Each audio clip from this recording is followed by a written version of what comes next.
छठा जो प्रश्न है, सिद्ध कीजिए कि दो समरूप त्रिभुजों के क्षेत्रफलों का अनुपात इनकी संगत माध्यिकाओं के अनुपात का वर्ग होता है। तो देखो, दो त्रिभुज हमने बना दिए, एक का नाम हमने रख दिया ABC, एक का नाम हमने रख दिया DEF। हमें क्या दिया है, इनके जो क्षेत्रफलों का अनुपात है माध्यिकाओं के अनुपात का वर्ग होता है। तो इनकी माध्यिका हम बना लेते हैं। देखो, माध्यिका क्या होती है, सामने के शीर्ष से, सामने से अगर हम इस भुजा के सामने लेते तो इसके सामने A है, इसके मिड पॉइंट को, मध्य बिंदु को मिलाने वाला जो रेखाखंड होता है, तो हम लगभग ले लेते हैं जिसका आधा। तो ये हो गया इसकी माध्यिका। माना हमने इसका नाम क्या रख दिया, ठीक है, DEF तक हम यहाँ माना हमने L ले लिया, चलो AL हम ले लिया। इसी प्रकार हम दूसरे का मिड पॉइंट ले लेते हैं, ठीक है, इसका मिड पॉइंट हम ले लेते हैं, कितना है, लगभग 1 2 3 3.5 के आसपास है, 3.6 के आसपास, ठीक है। तो हम ये ले लेते हैं, ये हमने इसका मिड पॉइंट ले लिया। तो ये हो गई दो माध्यिकाएं। तो क्या दिया है हमको, नोट कर लेना है आपको। दिया है, पहली चीज तो हमको ये दी गई है कि जो दो त्रिभुज हमने नाम लिए हैं, एक का नाम ABC, ये समरूप है त्रिभुज DEF के, ठीक हो गया।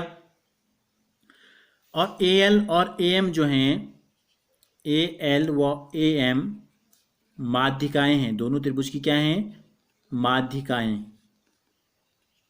ये दो चीजें हमको दी गई हैं। सिद्ध क्या करना है हमें, हमें सिद्ध करना है कि इनका जो क्षेत्रफलों का अनुपात है, समरूप त्रिभुजों के क्षेत्रफलों का अनुपात, एक समरूप त्रिभुज हमने क्या लिया है, ABC, दूसरा क्या लिया है, DEF। तो इनका जो एरिया है, इनका जो रेशियो होगा, जो अनुपात होगा संगत माध्यिकाओं, यानी कि पहली त्रिभुज की माध्यिका AL, दूसरी त्रिभुज की माध्यिका DM ले लिया हमने, अनुपात का वर्ग, इनका अनुपात इसके वर्ग के बराबर होता है, ये हमको बताना है, ठीक हो गया। तो जो चित्र हमारे अभी बन रहे हैं, केवल इतने से ये चीज सिद्ध करना संभव नहीं है। तो हम क्या करते हैं, देखो क्यों हम ऐसा कर रहे हैं, त्रिभुज का क्षेत्रफल का सूत्र क्या होता है, 1/2 आधार गुणा ऊंचाई। तो इस पे बेस तो हमको पता है जिस पे त्रिभुज खड़ा है, BC और EF, लेकिन इनकी हाइट हमको पता नहीं है। तो हम क्या करते हैं, सबसे पहले हम इनकी हाइट बनाएंगे। तो इसके लिए हम क्या लिखते हैं, रचना। हम क्या करते हैं, हम A से BC पर एक लंब डाल देते हैं, हम A से BC पर डाल देते हैं एक लंब, ठीक है, शीर्ष लंब हम जिसको बोलते हैं। और ये शीर्ष लंब क्या होता है, ये त्रिभुज की हाइट भी होता है। ये L है, ये M है, इसको ले लेते हैं N। इसी प्रकार D से भी हम क्या करते हैं, एक शीर्ष लंब खींच देते हैं,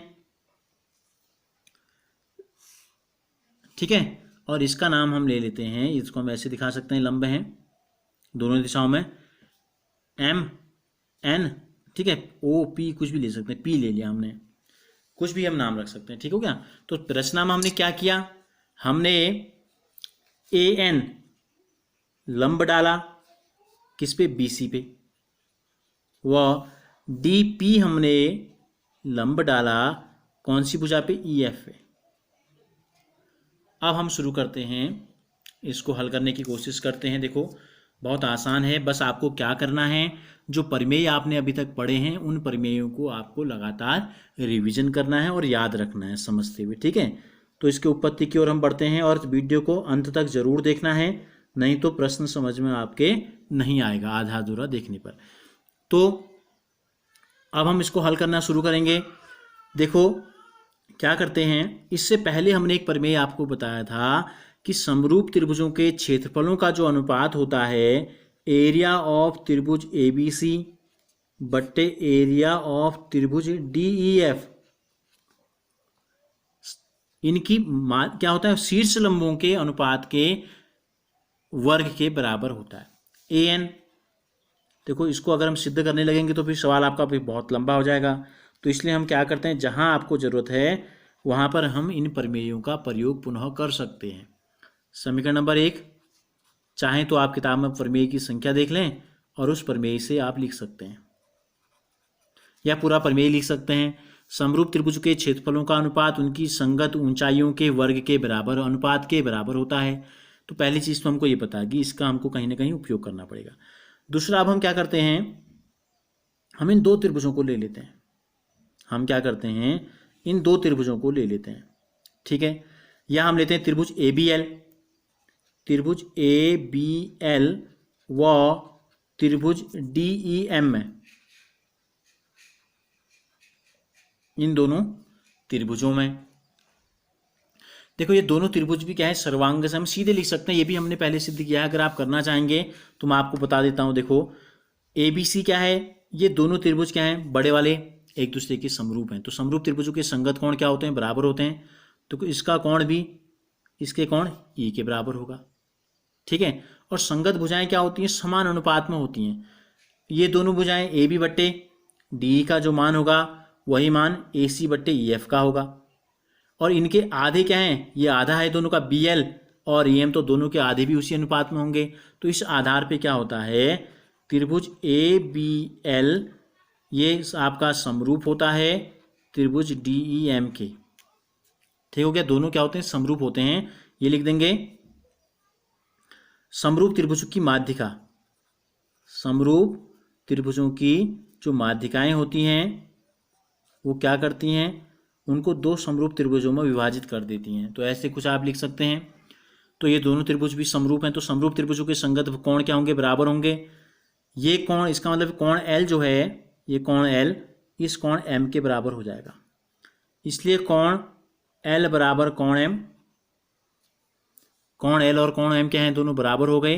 अब हम लेते हैं इन त्रिभुज ए एन एल, त्रिभुज ए एन एल व त्रिभुज दूसरा ले लेते हैं डी पी एम में।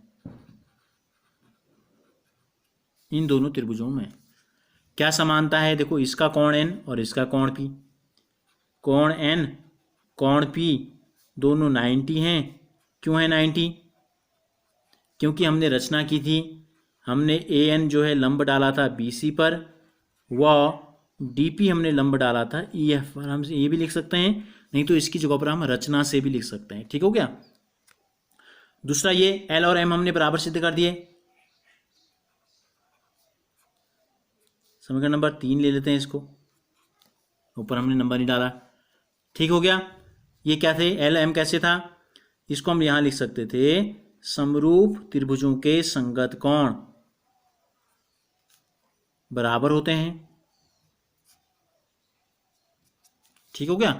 तो ये दोनों कोण भी बराबर हो गए। तो जिस त्रिभुज के दो कोण बराबर हो जाएं, इसके दोनों कोण और इसके दो संगत कोण बराबर हो गए, तो यानी कि इससे निष्कर्ष निकल गया कि ये दोनों त्रिभुज जो हमने लिए थे, त्रिभुज ए एन एल समरूप हो गया त्रिभुज डी पी एम के।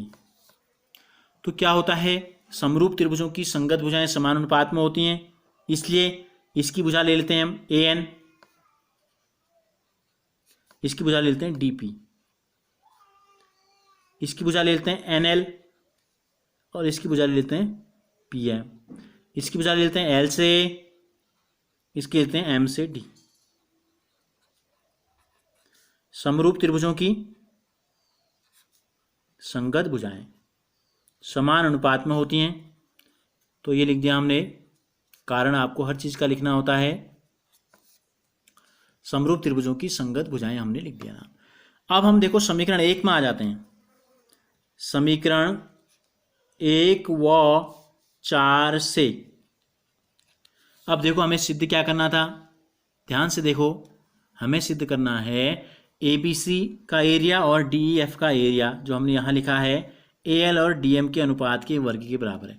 यहाँ ए एन बट्टे डी पी है, तो ए एन बट्टे डी पी को हम ए एल बट्टे डी एम लिख सकते हैं। यहाँ देखो जो अभी हमने निकाला है समीकरण नंबर 4, ए एन बट्टे डी पी को हम ये लिख सकते हैं, एल ए लिखा हमने या ए एल बात की है, ए एल बट्टे एम डी, ठीक है।